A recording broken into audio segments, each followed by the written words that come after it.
please the Supreme Personality of Godhead.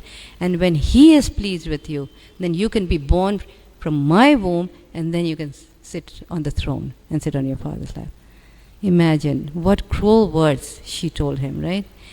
And so in other words, she's wishing him death, right? She's wishing him death. So that is the nature of envy. Envy, there's a difference between envy and jealousy. Jealousy is something, oh, somebody's got a beautiful, sports car, and you think, oh, I wish I had that car also. That's, that's human, that's natural, somebody has something, you want that. But envy is when you actually become so upset, you hate that person for possessing something that you don't have.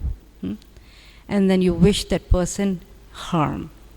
You wish that person death, practically. You go and smash the car that you like, destroy it. That's envy, when you're actually trying to damage or hurt that person. So hers was a case of envy, obviously.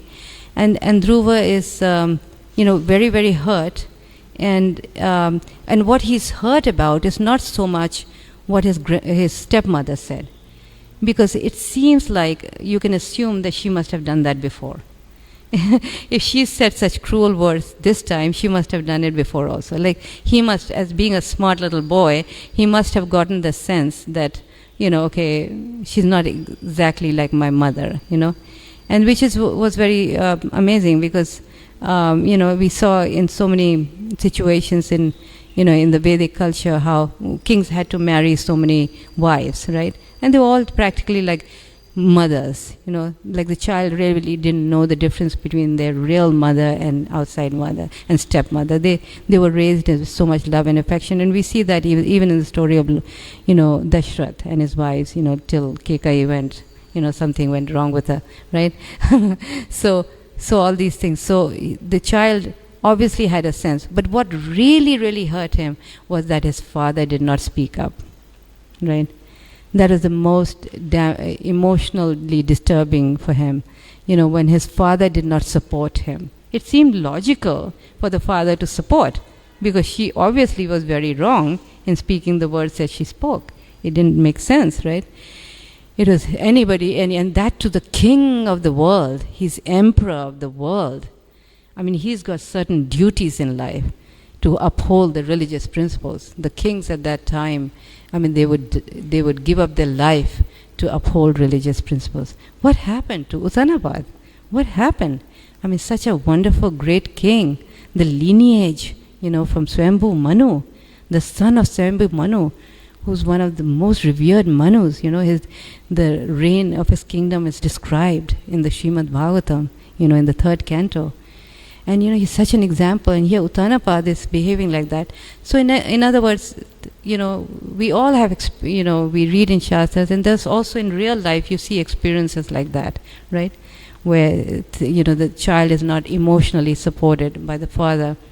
We see that in the case of Prahlad Maharaj, right? And Hiranyakashipu, how he had such a demoniac father, and he didn't get any support, emotional, not even physical. He was threatened physically, right? And then we see that, these troublesome relationship between, father and son. We saw that in the case of King Veena and Anga, and his father Anga.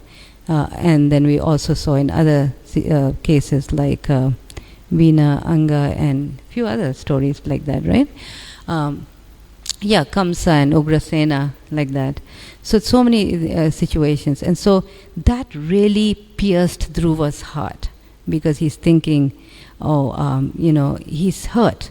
And having a Kshatriya spirit naturally from birth, you get that sense of justice, immediately it's part of the birth. They would preserve this lineage, that's why you saw how carefully they took care of the children of these kings, and trained them properly, because they knew they were to carry on the same sacrificing spirit and all these things. So he had that in him, and so being a Kshatriya, his sense of justice was really hurt.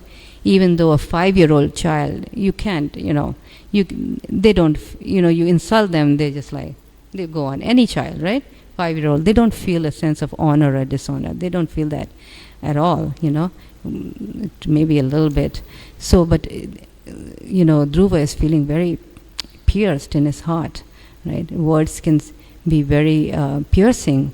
It says that Mother Earth, she tolerates so much horrible things that people do on her, right? Mining her and digging her and putting all kinds of horrible fertilizers on her and just like giving her so much pain. But the pain of sharp words is even worse than physical pain like Mother Earth goes through, right? Just like the Kauravas, they had to suffer the pain of sharp words and insult from Pandavas had to tolerate the sharp words of the Kauravas, right? Though that kind of pain, if somebody is able to tolerate, is considered, is really a sadhu. We saw that in the case of the Pandavas, how much they tolerated. Well, Dhruva was a little boy. What can and he's feeling really, really hurt. And so he's honest, he knows. He's just a child, right? So he goes running to his mother and he's crying profusely, but he's also hissing like a snake, because he's really angry that he has been wronged, right? And so his mother, hears about it, and she's already in so much pain. Why?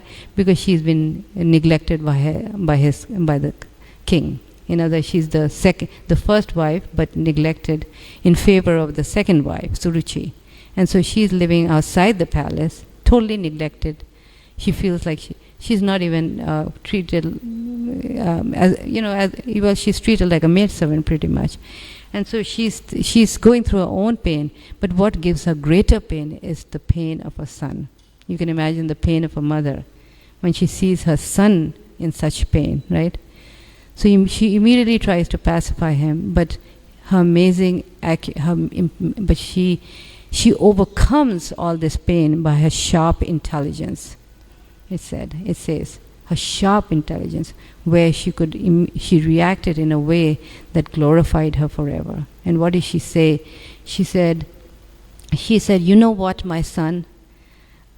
The plain reality is that whatever your stepmother has said is actually the truth. She is right. I am not even fit to be the king's maidservant. So you are born from a most unfortunate woman. And she is also right that you can actually never become the king or sit on your father's lap. And she's absolute to the dot when she says that you should go. The only way to fulfill your desire is to actually go and please the Supreme Personality of Godhead.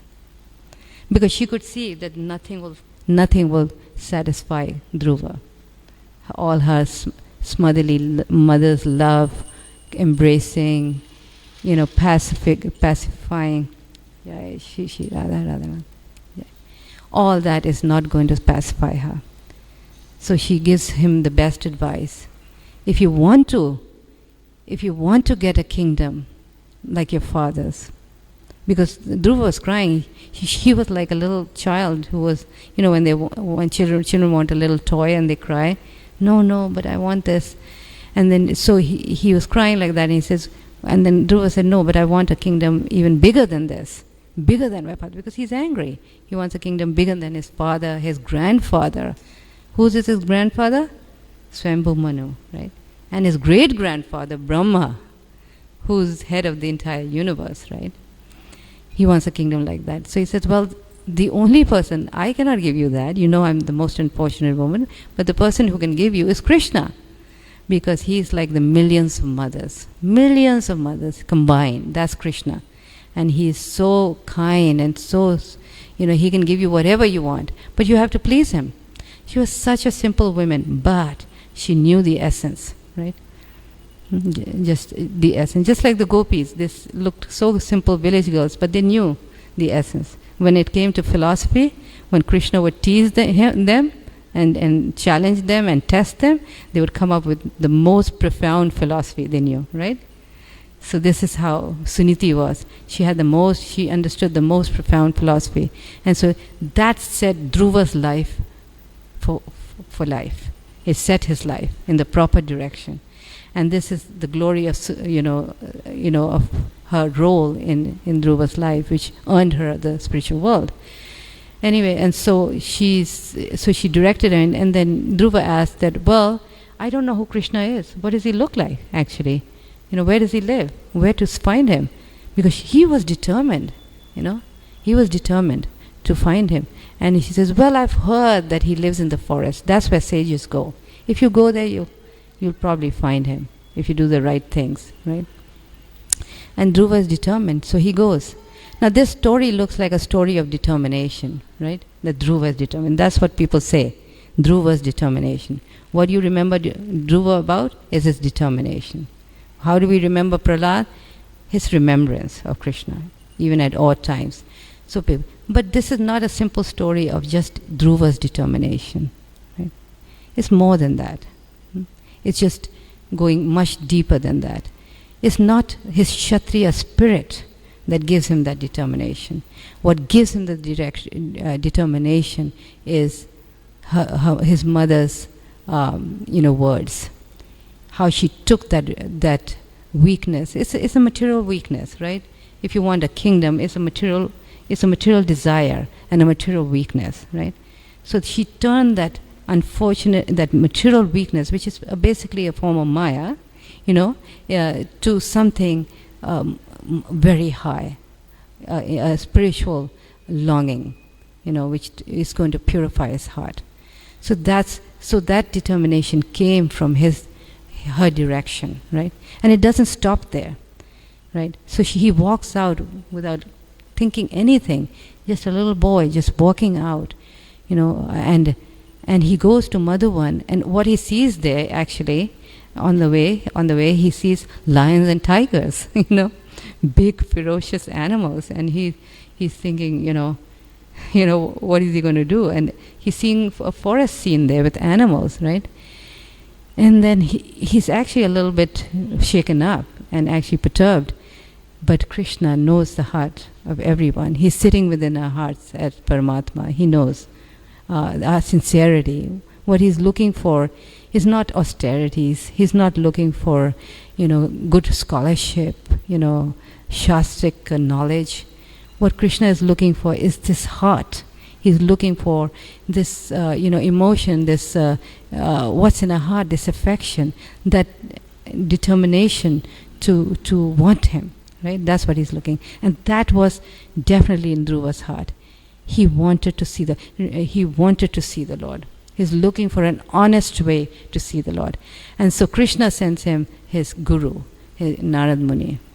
And Narad Muni, again, when we take up a guru, first he tests us. In other words, he tries to figure out what kind of disciple this is, where he is at in his spiritual life, or her, where he's at. And then accordingly, he gives instructions, right? So that is the test when we take initiation. Guru has to first figure out what is the natural inclination of the disciple, where he's at, right? So here we see that how Narad Muni is testing him. He's saying, go back, Dhruva. You're just a little boy. You need to just play with toys. When you grow up, then you can, do something about this and fight for your rights and do, conquer or whatever you want to do. Right now you're a little child. Just go and you need to play with toys. And Dhruva's like, and then he's thinking, well, this is not working on him. So he said, okay, well, do you know to find the Lord, it takes millions and millions of years, and yogis who practice yoga, mystic siddhi, they cannot find Krishna, they cannot get to the lotus feet of Krishna for millions of years. And you want to do this? You're a little child? You think you can do it? And again, that doesn't jive with Dhruva. And then he says, okay, you know what? And then he preaches to him. He says, one should not be affected by honor or dishonor. These are material things. They come and go. So why should you be affected? You should rise above it. And that makes a little sense to Dhruva. And he says, I can see, Guru Maharaj, I can see that you are giving me the highest instructions. But the problem is my heart does not hold it. It cannot accept it. Because I'm too much bitten by this, by the insult of my stepmother, and I want to take revenge. I want to, and the way I want to take revenge is I want to get a kingdom greater than even my great-grandfather. And if you can help me in that respect, fine. Otherwise, basically he's saying, go away. That's how he's determined. Now this is a pretty scary thing, but he has this guru. And what we learn in Shastra is that you can't disobey the guru, right? You have to accept whatever he says. So here Dhruva says that, and he says, please, if you can. And of course he praises Narad Muni. He's not being rude. He's just being honest. And there's nothing wrong in being honest with one's spiritual master. Nothing wrong. Because we have to tell him where we are at. And then he can help us accordingly, right? So he's saying, please give me an honest way to achieve my goals. I have a goal. This is what I want. Please give me an honest way. He doesn't want he doesn't want him to just, move his hand over him or give him some Shakti, something, like these modern bogus gurus do that, right? They put their hand over them, and then, there's one guru that Prabhupada criticizes where he initiated a very famous person, and he just, gave him this numbo jumbo, and he started crying and weeping and saying, oh, I've lost all my Shakti because I gave all this, gave all this power to you, my disciple. So this Prabhupada says it's all nonsense, right? So he's saying, no, give me a path in which I can endeavor, that I can actually do my part. Because Narad Muni, he knew his Trikaldarshi, right? He knows the future. He knows where Dhruva, that this boy is not an ordinary boy. He knows the future. He can see where Dhruva is going to end up with, right? So he could have just given him and said, okay, fine. You're going to find your Lord. You're going to win everything. Here, I bless you. He didn't do that. Because what is the nature of love? What is the nature of love? Love means to voluntarily love somebody. Free will. Nobody can, force anybody to love somebody. It has to come from yourself, from within, right? And for that, one has to endeavor and be tested. So he says, okay. He's very pleased. And of course, Dhruva Maharaj, he praises him, says, you're like the sun, You're going everywhere and giving higher knowledge. So you please give it to me. So anyway, so he tells him the path to find Lord Vishnu. And interestingly, he gives the devotional path. Dhruva is living at a time when people were practicing the Ashtanga Yoga, the 8 mystic siddhis, the 8 mystic siddhis, which is a mechanical system of controlling the mind so that one can focus on the Supreme. So Narad Muni is giving him this devotional path and telling him that you go and you make a form of the Lord. And he tells him what he can make out of mud. In the forest, what are you going to get? Mud, right? Make a form of the Lord out of mud and offer the Lord, first of all, bathe 3 times in the river Yamuna for purification, and then worship the Lord with different paraphernalia, with fruits and flowers, whatever you can get in the forest. And then you chant this mantra, Om Namo Bhagavate Vasudevaya, several times, during the day. So in this way, Dhruva he goes to the forest and he follows the instructions of his spiritual master. But the amazing thing is that as he follows the instructions, remember he had these material desires. What the deeper point in this story is that how he was able to change these material desires into pure desires, spiritual desires, from sakam to nishkam. And this is what we are mostly concerned with, like how we approach the Lord with material desires, right? And our process of devotional service is what we're trying to do is change these material desires to make them pure, right? So this is what Dhruva, how did he, this intense material desires that he has. And these are not small desires that he had, right? These were like big, ambitious desires, And so how did he was able to change this mundane desire, into spiritual desires to the extent that he is not interested in anymore. And Prabhupada explains that how it was due to this gratefulness that he's feeling towards his spiritual master, Narad Muni. Because of this advice, that he received from Narad Muni, the direction that he received, he could see himself getting purified. The direction that he led him to, he's feeling deep gratitude inside his heart. And due to this gratitude, he's becoming very, very absorbed in and focused in meditating on the Lord. Because that was the instruction, right? He was meant to meditate on the Lord by chanting this mantra. The focus was Krishna, not impersonal meditation, not Brahman, right? But on the Lord, right? So that was his focus. And so he found himself being able to focus due to his absorption, due to that gratefulness.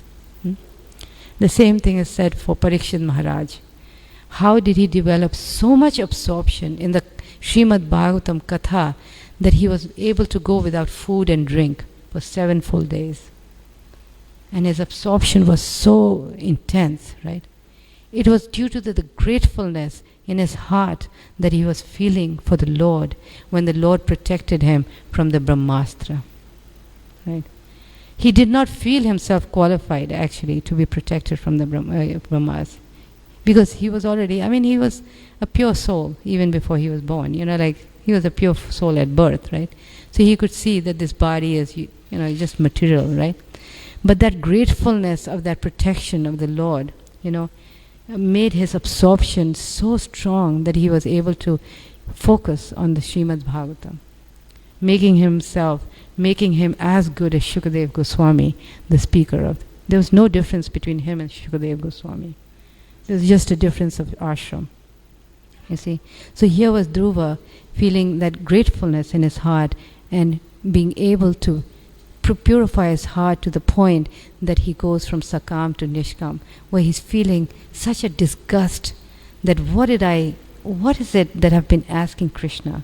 These broken pieces of glass, when he can actually give me a diamond. He's given me a diamond, And so he's focusing on the Lord, he's meditating, and this is the part where this is the section that we are coming to, where we heard in the previous classes how he was doing this intense austerity for month after month, where he's giving up one by one all these material necessities of life, to the point that he's initially he was eating maybe some nice berries right from the forest, and then his menu is changing to some dry grass and leaves, and he's trying he's eating that, and then just to breathing, and then that to breathing every 9 days, and in this way he was able to conquer all his senses completely.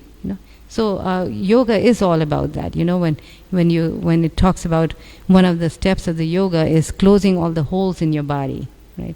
Which means you're completely on the platform beyond this material necessities of life, and you're completely on that transcendental level, and you can focus the mind, controlling the mind. Basically, yoga means to control the mind, and so and that is done through closing all these holes and thinking about the Lord.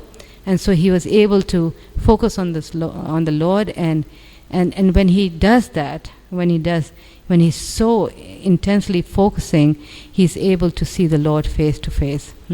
And that's why these verses are talking about how, when he did that, the Brahman, he was in his heart, not only Brahman, but the source of Brahman. In other words, we have to understand that Krishna is known as Para Brahman, which means he's not Brahman, but he's source of Brahman. There's 3 aspects of God, right? Brahman, Paramatma, and Bhagavan. So Brahman, realizing Brahman is just the first step, right? It really doesn't give us the spiritual world. It takes us to a platform of Brahman. People who meditate on Brahman and they are able to achieve Brahman, they are simply, they